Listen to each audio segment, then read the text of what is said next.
and welcome to No Such Thing as a Bad Movie podcast. I'm April Atmansky, and I'm here today with Justin the Clue and Colin Cunningham. And today we watched two movies about two very different kind of beasts, two different kind of beast creatures. One of them is a lion. The other one is a small action figure. Yeah. That's really fun to watch. And which one is more frightening? Well, we're about to find out. We're going to discuss it. So we watched Roar from 1981 and Attack of the Beast Creatures From 1985. Yes. It seems like one of those words in the title is kind of redundant. You know? Beast creatures. Creatures. Does they cancel each other out, or is it worse? I don't know, Attack of the Creature Monsters. Or... Yeah, that makes it sound awesome. I don't Because know. you can have a domesticated creature. You can't have a domesticated beast, because it's Yeah, like, I guess that's roar! And that's what Roar is about. Lions. So you wanted to watch Roar. Where had you heard about it, April? Roar. That's a really hard word. It's a hard word to say. I had heard about Roar previously from just different YouTube channels I follow talking about bad movies. I think it was recently re-released. I managed to pick up a Blu-ray of it, and it was released by Alamo Drafthouse. Yeah, it was through their DVD label. I believe they toured it theatrically as well. Mm-hmm. And this is a film that they essentially sold on the idea of, look at all these people have to deal with real lions. Because, like, what is the plot of this movie? And even, like, how is it made? Because both of them are linked together. It's a crazy story because the people who made this movie wanted to make a movie about living with a bunch of lions, and during the movie they lived with a bunch of lions and they all almost got killed.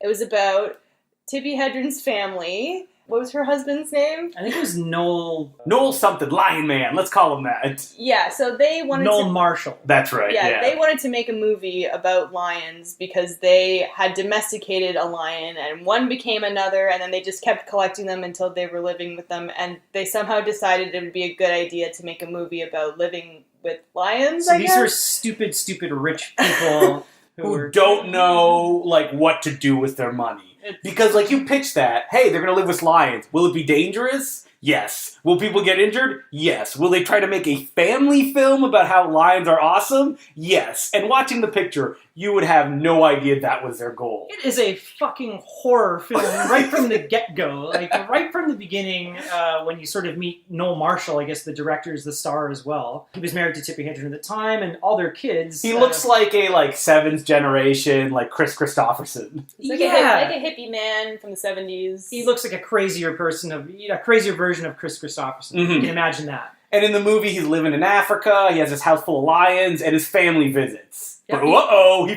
mixed up the days. It's this wacky misunderstanding. It's like a kind of setup that you'd see in Three's Company or something. So right from the get-go, I hate this person. He's a fucking idiot. His friend shows up in Africa to his house. This guy has, I can't even count. 100 lions Just in his so house. many Not wild just cats. lions, tigers, cougars, Bears. Oh my!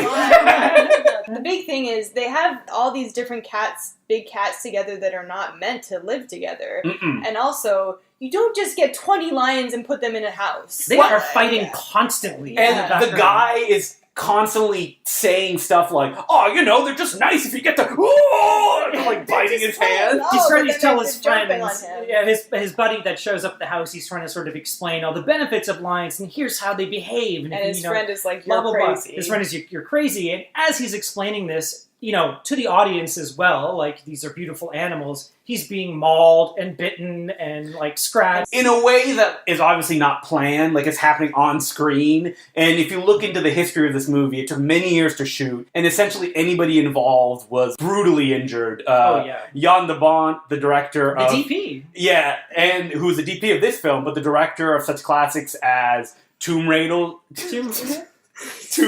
Cradle of Life. Speed 2. And Tomb Ladle. Tomb Ladle, yeah, I could not get it out. No. People that were injured in this film include Melanie Griffiths, Tippi Hedren's daughter, who would go on to an acting career herself. Supposedly her face was mauled. She had, reconstructive surgery on her face. That's right. And, his sons as well who appear in the movie were also attacked by the lions. And when you watch the picture, you can believe that. Because, like, what is the plot of this movie, April? Well, the plot is this guy owns all these cats, and a bunch of people come to his reserve, which is really just like a cottage in the jungle. And he's trying to explain to them, we need to protect these cats. And they're all saying, like, you're crazy. And there's a couple of guys who are, like, poachers. So during this little demonstration, all the people who come all get mauled by the cats, and they get seriously injured, and they leave. And this scene goes on for a long time. There's only so much. There's Like, not very much plot in this movie, so it's you just say all plot, people getting it's like mauled in, by in cats. quotes. It's like an hour of Lion Man's family, which includes Tippi Hedren from The Birds, and Melanie Griffiths, and their 2 sons, being chased around Terrorized. this house. And, like, there's no attempt either to make it, like, funny or a comedy. Like, these lions are coming at them, they're covered in blood. This is really intense. I have to say, really it is happening. so fucking intense. There's that one lion that's just busting through the walls and, like, the doors and stuff. It is terrifying. What was your favorite part of this movie? Oh, I mean, okay. I just have to say, I like cats. Lions. I like lions. I like cats. I'm a cat person. So just like seeing that many of them on screen at once, like not in a zoo and not like in their natural habitat. It's a once in a lifetime opportunity to see them interacting. And yes, it's incredibly violent. And in between, the violent, scary scenes, there were some cute scenes of them like playing.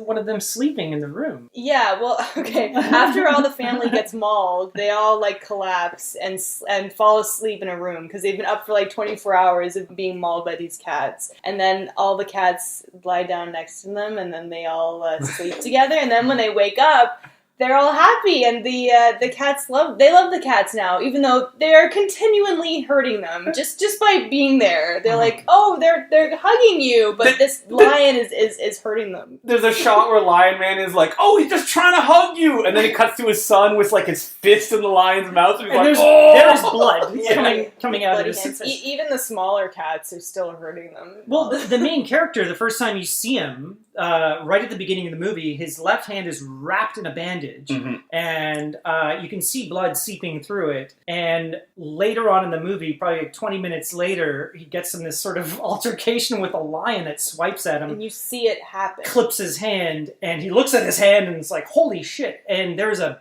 big gash on his hand, and tons of blood. And then he starts wrapping the hand. So you hear during the movie the cast like scream the safe word that they had to say in case it got too intense. Melanie Griffith says Noel. Yeah. Yes. That's the director. Screams are many real. times.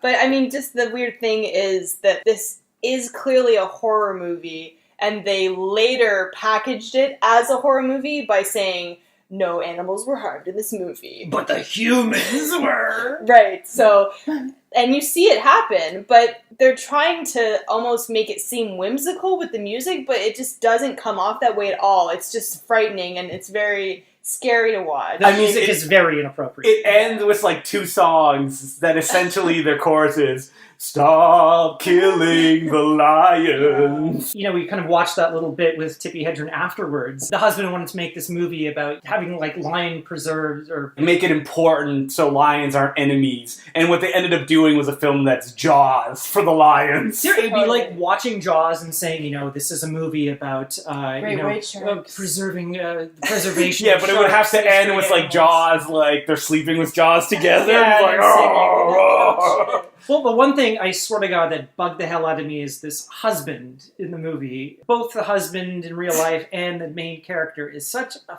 fucking idiot. The whole movie starts because he He's like- invites his family to live down in Africa with him, goes to the airport to pick them up, crashes his car, crashes his bike, sinks his boat on Takes the way him there. days. What did you like about this movie? Okay, well... When it ended! No, I don't want to say that, but yeah, there is something about seeing all those animals together, it's insane. You can't steal April's. You have to make up your own. But there's some amazing shots. I wouldn't say the photography is amazing because it kind of Jan de Bont. It kind of comes. Oh man, you're taking Jan de Bont to task. I'm not dissing Jan de Bont, but there was some sort of random cutaways that didn't. It was all edited very strangely because they had to edit around cats eating people. I know. They kept looking at the camera and knocking. Obviously, they were about to knock the camera over. People are trying to say lines, and the 20 cats around them are attacking them, and lions pushing them are around. like in front of their faces.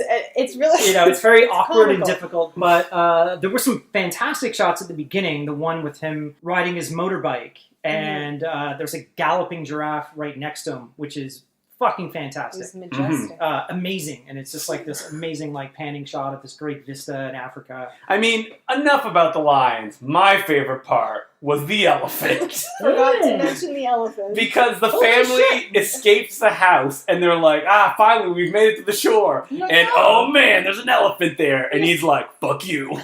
And he just like knocks over their boat, he crushes it, picks up Tippi Hendren.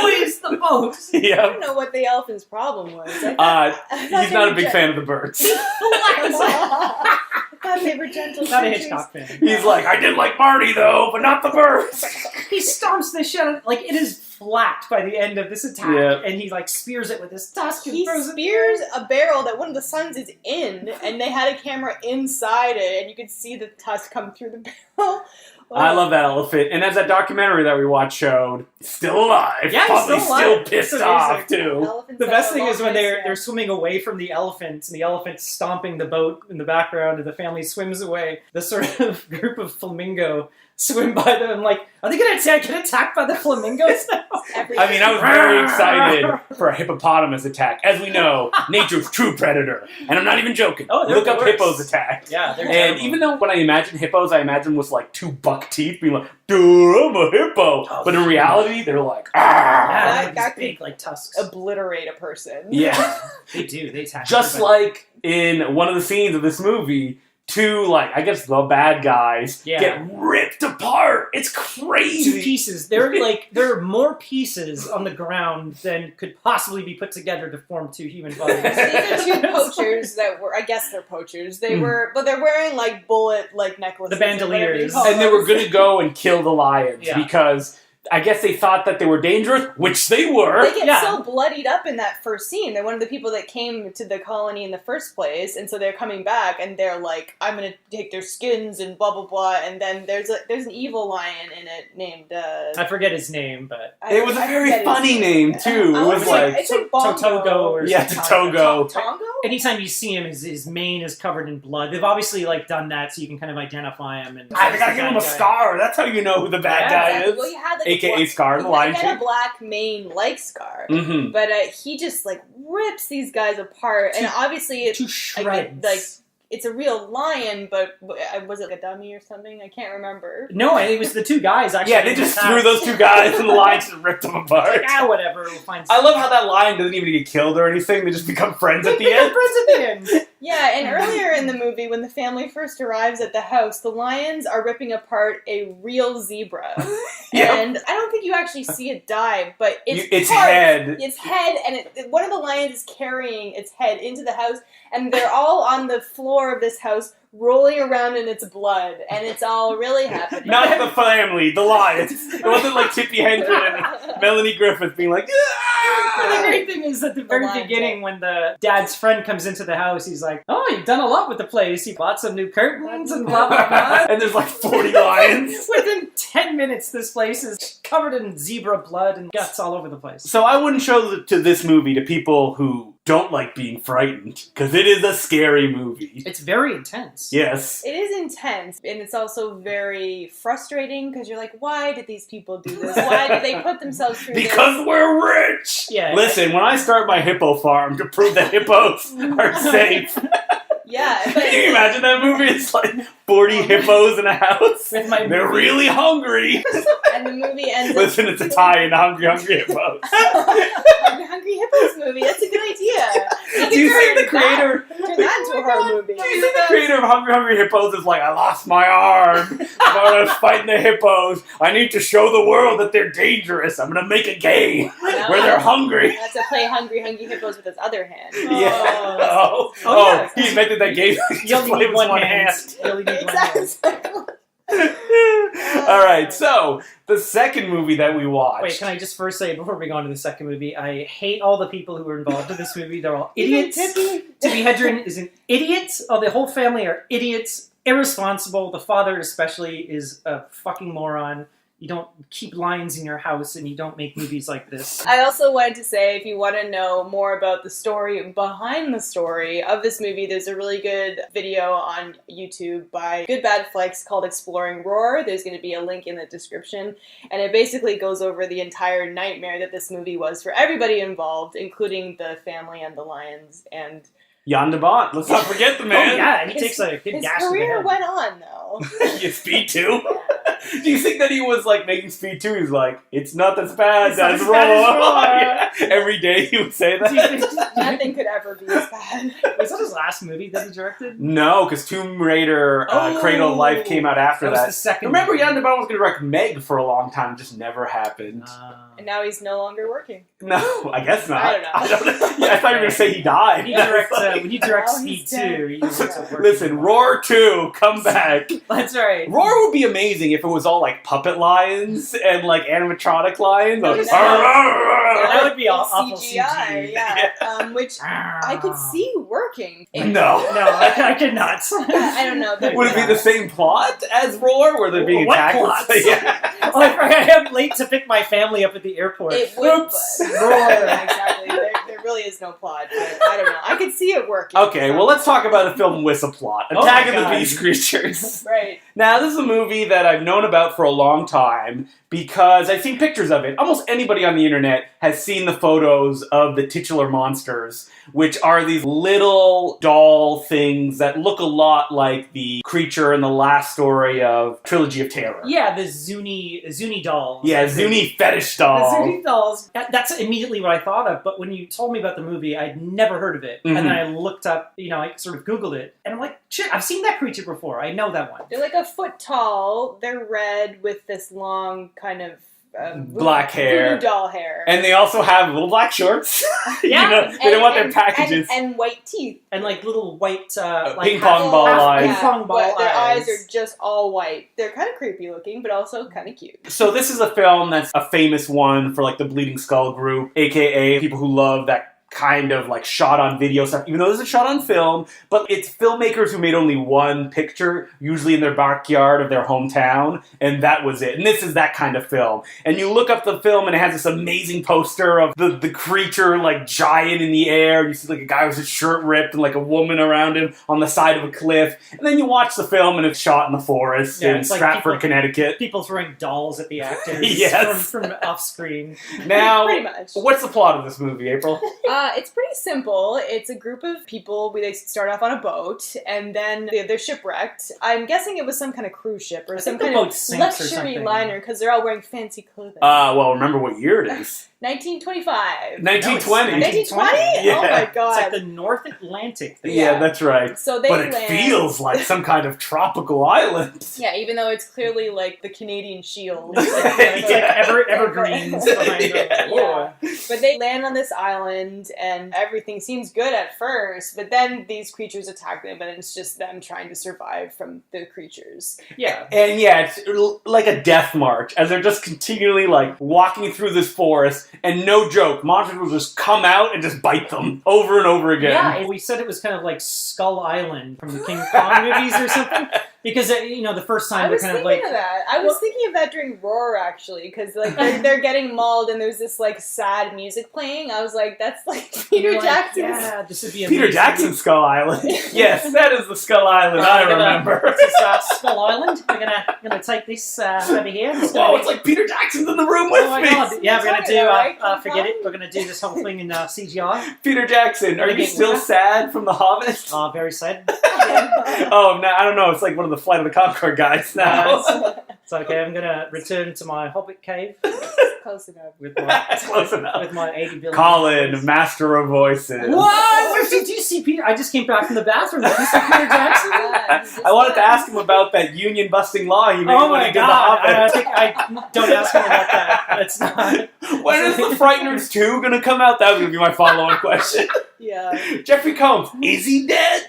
I'm waiting for the Lovely Bones. Oh my god. That's the Lovely Bones with Suzette. Sad. Because they're zombies this time. Oh. Anyway, so Attack of the Beast Creatures, it's these kind of, I want to say, community theater actors walking through the woods. The only one I really remember is the main guy who has a mustache. Yeah, I don't mustache know man. any of their names. Let's like, not forget Morgan. Oh, Morgan, yeah, the asshole. The old guy man. everyone hates, who's like an old man. And at one point, another guy is like, "I wish we left you in the water to It die." says, I'm upset because of all the souls on that boat. We chose you. You were the one we chose to saved. pull you And out Morgan, of the who water. looks like a 7th generation Henry Winkler, just kind of like storms off. Yeah, Yeah. he's a miserable asshole old man who's always complaining about stuff. So, like, while this movie was playing on, we were like, oh man, it's just like in the backyard. Is anything going to happen? But then one of the characters went, water! And he goes down to a stream. He's like, hey everyone, I found And he water. does what everybody does, just stick his face in the water. Immediately just dunks his entire It's face like in the that water. scene in Prometheus. Oh, yeah, that's His face in front of the alien. He sticks his face in the water and then pulls it up, and it's acid. Immediately, like, melting, and the gore effects were so good. This is amazing. This looks really good. It really perked us up, because we were like, oh, this is going to be really boring, or really crappy, or Like, he low pulls out his budget. face, and, like, the skin is peeling off. And it's all, like, red and, like, Yeah. gooky and gooey. And does he turn into a skeleton? Yes, he does. Oh, everyone in this movie turns into skeletons. Well, by the listen, end. they spent that $60 for that medical skeleton, and they're going to use it. And you can tell it's a medical skeleton because they have a close-up of it at one point. It's got the cranium has Has a line clearly on it. been cut off with like a bone saw, and they have metal screws. I and mean, hinges. they on do the top. kind of hint that the beast creatures are also doctors. Of course, yeah. So probably they did that. Or maybe it's their medical skeleton, they just keep leaving on the beach and stuff like I that. must have missed that. Yeah, it's like everyone that turns into the skeleton. It's clearly the same one. It's perfectly bleached, and sometimes it has a little bit of blood on it. Yeah, and stuff that's like right. that. But it's really funny. But it does have the metal hinges on its head. So what was your favorite part of the movie, Colin? This movie, well, okay, I gotta say, it's the little creatures. Mhm. Okay, these guys, they're really funny, and when they attack people, it's obviously just somebody from off camera, like, throwing them at the actors. But there are a lot of chase scenes in the movie where the creatures are chasing everybody, and they have these little low-angle shots that look amazing, and they kind of hide the creature's legs, but it's just the creature's torso, but their little arms are running. Their arms move. They're So, like- T2ing it. Yeah, they're like Yeah. the T-1000. They run like the T-1000, so they have these little plastic arms that go... Every time it happened, we all laughed. Yeah, and they have like a little pitter-patter sound effect, like... Even though it's in the woods, but it's either on a string or it's just a rod, but they made it look like they were running really fast. It looks really funny. My favorite one was when it winds up. You can see it like, then it starts running. It turns and stops, and then it slowly starts running. Yeah, you can hear the guy going, action! And then it ramps up. What about you, April? What was your favorite part? I don't know if I could say my favorite part. but I There's just so many gotta- to choose from. Oh my god. I want to draw attention to the fact that this was supposed to take place in 1920, and none of the actors at all either look or sound like they're supposed to be from the 1920s. What do you mean, in black and white? Well, no, but like, there's no like slang. They Hey! kind Oh, those but, broads up there! Like, the one guy has like We're a just going full- toward that green light. That's what I'm talking about. Has like a full like beard that was not at all of the time. The one guy just had the cool mustache. The one guy had an ascot, Cool I mustache. guess. But it was. I don't even know what the point was. But the dames had the Upset. pearls on. Nobody seemed like they were of that era, and I just don't know what the point was. Production value, April. They went to the costume shop. They were having a sale on like 20s-ish outfits. Yeah. Ish. Like, I wouldn't have even known. They could have just been at a costume party. Now, you need to pick something that you like. That's what we do on this podcast.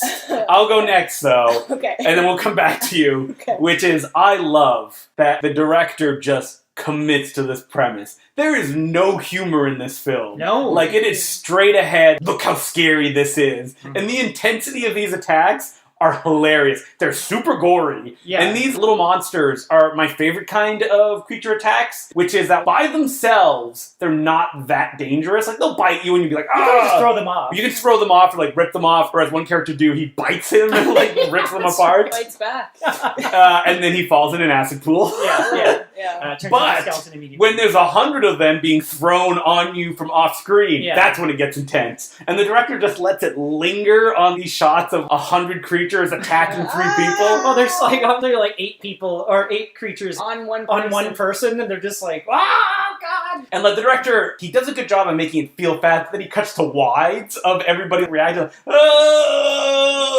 it's that like Ed Wood magic where it's like you're gonna have to make the octopus shake yourself. The actors totally sell this. Yeah. And there's that one scene, remember the attack scene? The double attack scene. The double attack, yeah. That just was unrelenting. It didn't end. There's a scene in the climax where like a guy's crawling out of a pit and a little creature jumps up and attacks him. And I looked at both of you, and Colin and April were like, oh. Because he sold it. He was like, and then doesn't another one attack the front of his face? Yeah, it jumps on his face. And then he falls back and eventually dies. Yeah. So the actors are doing all the heavy lifting when it comes to the creature But attacks. everybody's selling it. Like, there's a genuine genuity to it. Is that a word? Genuine genuity. Genuine genuity. Genuine. Where even though, like, the acting isn't great, they're playing it straight, and when they're attacked by these monsters, it's kind of... It feels real. You buy it. Yeah. I mean, not when they're arguing at each other. Because then they're like... I mean, this gets the Matt Farley seal of approval when it's like non-actors like giving it their all, which is that perfect cadence where it's like, hey, you really shouldn't be doing that right now because that's really dangerous. You're gonna get us all killed. That's right. But like some were better than others. But okay, I know what my favorite part was. It was the soundtrack. Oh yeah. Oh, we didn't even mention that. Right. Written by Vangelis. Yeah, the music was like this. Vangelis, John Carpenter, a little bit. You said it was like Tangerine Dream like or Tangerine something. Dream. Someone, a.k.a. falling asleep on their synthesizer. Yeah. And it like just It was hitting repetitive. keys. It got so trippy. Remember the opening credits? Yeah, it started off really very trippy. kind of dreamy, and then it kind of ramped up as it went along, and then by the end of the movie, it was like a full-on... Well, how did it... It was like... It was like... boop, boop, boop, boop, and it kind of kept... It just kept over and over like a nightmare. Yeah, but a movie like this, and I mean kind of apples and oranges, but like Jungle Trap, going back, that also had a similar kind of synthy score, and you really need it, because if it was like a traditional strings, well, like the score in Roar, you know, which was done by like some sort of the Roar it score? was like the Roar score. It was like the Philharmonic. Yeah, it was. That would have sucked. it was good because it gave it this kind of like, which is again not 1920s, but whatever, not the point. April's like really stuck on that. I really hung up on that detail, but it made it a lot more interesting to watch and listen to, and well done to whoever did that. You know what, to put it in the time period, it should have been... I mean, accurate. I don't want to move off this movie without mentioning the part that we couldn't stop ourselves from commenting on over and over again, which is that the main mustache character will always take a moment to mourn someone dying. He does. They're being attacked by these creatures. They're being constantly, chased. and he's like, "No, go on ahead, go off by yourself. I'm gonna mourn this guy who is clearly dead." He gets down on the ground and was like, He's like, "I'm just Phil, no! Who tripped and landed on like the world's tiniest twig. a little twig. I think they explained that the little guys set a trap or something. Yeah. But it's like this bigger fellow, and then he's like, "Whoa!" and this tiny twig, but then it went right through him. Yeah. Apparently. And like the hero just sits there. Go ahead, women, and get killed and attacked. Why I will does mourn get him. killed. Every single time he abandons the women or the sort of main group, somebody gets killed. At least one person. And he's constantly leaving the group to either mourn someone or go chase Morgan. You know what? That's just how real life plays out. Morgan turns into like a crazy zombie at one point. That's right. He gets bitten by one of the creatures and gets infected. Yeah, his leg is holding him back, and then I thought it was going to be like a Revenant type situation where they were like, his leg isn't getting any better, he keeps holding us back, he's like, I'll be fine. Well, one of the guys goes, we're going to have to amputate. Yeah. With what? You have nothing. All they have Take a creature and like use them to bite the leg off. All they Keep have biting. are their suit jackets and ties. Which like they will not take off. Or cufflinks. That's another thing. They keep their cufflinks on. The guy's acting like, oh, it feels like Skull Island. This is in the North Atlantic. But It's it feels tropical like weather. tropical. You've been wearing the same tie. These guys are wearing their suit jackets buttoned up with their ties done up to the collars. Listen, it's probably like November when they're shooting this movie. Clearly. They gotta stay good. Or it's warm. like if they take off those clothes, then it's like, well, how will people know if it's the 20s? They're not wearing suits. They're not even like I don't know. I'm not down on like what the fashion was. Dear director of Attack of the Beast The Creatures. 1920s style of suits. Yeah, you work it into the dialogue. You go, hey, how about them jitterbugs? They I love the Slang. flapping. Do you know how easy it is to look up 1920s slang on like? In 1985, Well, not that easy. Maybe not. Yeah. They didn't have computers back then. Well, you know April what they gets a did time have? machine. She's like, I just need to do one thing. You know I'm what gonna they- go back in time to see the director of Attack of the Beast Creatures. more You know what they accurate, did have back in 1985? Books. Old people who were alive. They could have asked They're old like, people. Is that back right? in the time when the Beast Creatures were around, Oh, we used to wear an onion on our belts. I remember being trapped on an island with the beast creatures. Were there more beasts than creature? Who knows? Maybe we were the beasts. That's true. I kept waiting for that to happen at the end, that they're like, the real beast was man. Yeah. 'Twas No. beast that killed the creature. There was this weird part where they find all the little beast creatures praying to like a tiki Oh yeah, that's statue. right. There's like this gigantic statue. And you never really find out much about that. No. They're just like, oh my god, there's hundreds of them or something like that. That would have been something to explore. I think Yeah, that was it really had like interesting. blood on it. Listen, in our sequel, Attack of the Beast Creatures 2, Oh my God. the real 20s, written by April Lemansky, And we'll perfect it. we'll make sure to throw in a lot of slang. Yeah. And we'll get into maybe 1920 it'll be a slang. Oh, prequel. like how they got there? So like Prequels suck. the 1910s. Listen, This history World of War One's Scott. around the corner. How are we going to deal with this? Oh, we got to battle the Hun. Yeah. Kaiser Wilhelm. And I'll fix the movie, because there's one thing that didn't happen in this movie that really bugged me. What was that? Beast creature never burst out of someone's stomach. Yeah, that's true. Okay. They never bit into someone's stomach either. I thought that when one was getting Morgan, I thought I saw intestines. Mhm. But then later he's just fine. Yeah. So I think that was just his bandage. They on seem his to always knee be or going for the something. crotch as well, but you Yeah. never get any like crotch injury. Because they're tiny. They're small. Yeah, wait, because they're small. Yeah. That's where children go for, right for the crotch. Oh, they reach up and get your knee. Who And do you that's think about made it. their little shorts? Do you think they made them for themselves? And the big question also is how many of these puppets did they have? Because I'm very curious about at that. one shot, I'm guessing we'd have to go back and count, but it looked like 15 at least. Yeah. But I feel that a lot of them is just a tuft of something and the Halloween hair Yeah, to okay, make it okay. look Don't like a have the creature. face. Yeah. And they also destroyed a couple of them in the Mhm. movie. Except the one guy like bit one's face off. They threw ones at the tree. And they explode when they hit the tree. I can- Explode. They I can- kind of broke apart. I can Yeah, tell you- like the doll they are. I can tell you they have one skeleton. I know that for a fact. Characters are left dying and then they come back and they're just a skeleton. Yeah. It was like every person that was dying towards the end. I was Okay. very disappointed though that they didn't like turn away and turn back and then someone It's got was a a skeleton. skeleton that never with happened. the acid bath and the fact that they were like, oh, what could eat a body that quickly? And they're like, rats? It's gotta be rats because we've only been gone for I mean, like, 20 looking at the beast creatures, it would have probably taken them a few days to skeletonize someone. Not if there were that many, though, but... At least 15. And they're vicious. Like, Yeah, they're... they are. Yeah. It did- Maybe their shorts are too Yeah, tight. they're I tenacious can't little remember. bastards. Did their teeth move? Yeah, they do. Their- Their mouth opens because they go. Yeah, their "Roar." jaws. That's the only open point and of close. articulation other than the little arms. Other than the T-1000 arms. Yeah, is their mouth.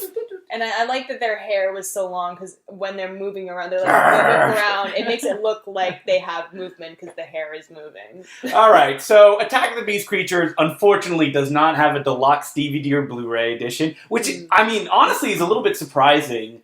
And I have to chalk it up to maybe the director going like, well, I don't want it to get out there. Like, I'm a little bit embarrassed by the movie because like there's so many companies like Vinegar Syndrome or stuff like that would release a film like this, especially with shot on film. So the elements, if they still exist, could probably give a pretty good picture. Yeah, I mean, the copy we saw was... The It was quality crummy, was yeah. pretty bad. It was on YouTube. It was obviously a VHS. It was rip. very contrasty. Mhm. You can, especially in the night scenes, it was very hard to see anything other than night scenes. Yeah. Around the quote-unquote campfire. Yeah, an easy way to do It's night bad. sequences, have someone in front of blackness, aka the woods or wherever, set your exposure down, shine a bright light on them, and then if you have a campfire, shake your hand in front of the light to make it look like it's flickering. Just have like a flashlight shining at the actors and then just move your hand a bunch. Yeah, that was bad. Yeah, and it also was long. Yeah, it was a long time. Yeah. And where can people get Roar, even though we mentioned it? Well, it's available on Blu-ray. I picked it up at a very nice film bazaar that was happening in Toronto a couple weeks ago. Yeah, the What the Film Bazaar. I got it at Bay Street Video, but You should go there if you live in Toronto. Exactly.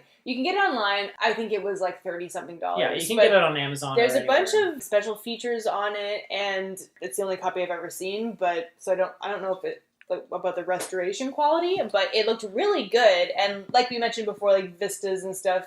There's some beautiful scenery in it, so I think it would definitely benefit from a Blu-ray purchase. Yeah, and the Blu-ray has like commentaries, one of the actors It's got a over lot of, it. Yeah, and lot of special goodies on it, I features. think. Yeah, it's like the ultimate edition of that Like, movie. As far as restorations go, it's not one of those ones like, wow, look at... Yeah, you it's know, as good as it's ever it's going to fine. look. I Yeah. think so, but it's a type of movie where it is seeing is believing. Mhm. Because Yeah. it's not the funnest movie to watch because it's very stressful watching people get attacked by lions. It is but really stressful. It is. You'll never see anything like it. Yeah, Yeah. and the thing I had heard about it ahead of time was watch it with a group of people. Mhm. And even though there was only 3 of us, it was still like... I'm so loud, it's just like 10 people. Yeah. It's like the shock value of it. And like I said, so seeing is believing, so I would definitely recommend it. I thought it was really good.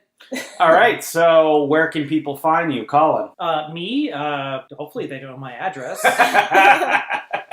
Sergeant Zima, SGTZIMA. You can find me on Twitter at April Atmansky and on Instagram. And for me, you can find me on Twitter. It's DeCloux, DECLOUX, and then the letter J. On Letterboxd, Justin DeCloux. Same spelling of my last name. Also, I have to advertise that the film I directed, Teddy Bomb, is now available on Amazon Prime if you're in the US and Canada. I don't think April is in it. I thought it was called Upgrade. No. No. Ooh, zing. No. Actually, it's not available in Canada. Only in the US and UK. You finished it before we met. Oh. I believe. Okay, Well, you yeah. were finishing it, I think, when we Mhm. met. But it's a really good movie. I highly recommend it. And how many commentaries are on the Blu-ray, which you should also purchase? Oh, so if you see the movie and you're like, I want to buy the Blu-ray, you can get it at teddybomb.com. There's 10 commentary tracks. 10 commentaries, people. Whoa! If you're like, man, I wish I could hear Justin talk with a whole bunch of people for 15 hours. Boom, you buy that Teddy Bomb Blu-ray. And you can see short films that April is in on that Blu-ray. That's true. There's special features, and there's commentary on those short Yes. film special features. And by seeing Teddy Bomb, you'll see the movie that Upgrade was based on. Oh, thing. throwing shade. Yeah, I'm Upgrade. I'm sure A film that Upgrade was is good. barely released in Canada. I haven't seen that yet, but I'm very curious to see it. It looks good. Yeah, No. it was fun. Yeah. I can't see it. Too close. Oh, man. Yeah, it's All too right. close. And also, we are now on iTunes, so you can find us on SoundCloud. But if you are a user of Apple devices, you can just search for our name. You Oh. can search No Such Thing as a Bad Movie, and you can find us on there. Please subscribe and Rate and review us on iTunes. And you can send us questions at no such thing as a bad movie at gmail.com. That's Such right. a long title. I wrote it down like, should I put podcast at the end? No, I did not. Too long. It's already too long. But if you want to send us questions or suggest movies we should watch, we would greatly appreciate it. You can just tweet at us, too. Yeah, you can tweet us at us too. Or tweet at us. And that's it for the episode. My name is Justin McClue. I'm Colin Cunningham. And I'm April Atmansky. And remember, there's no such thing as a bad movie.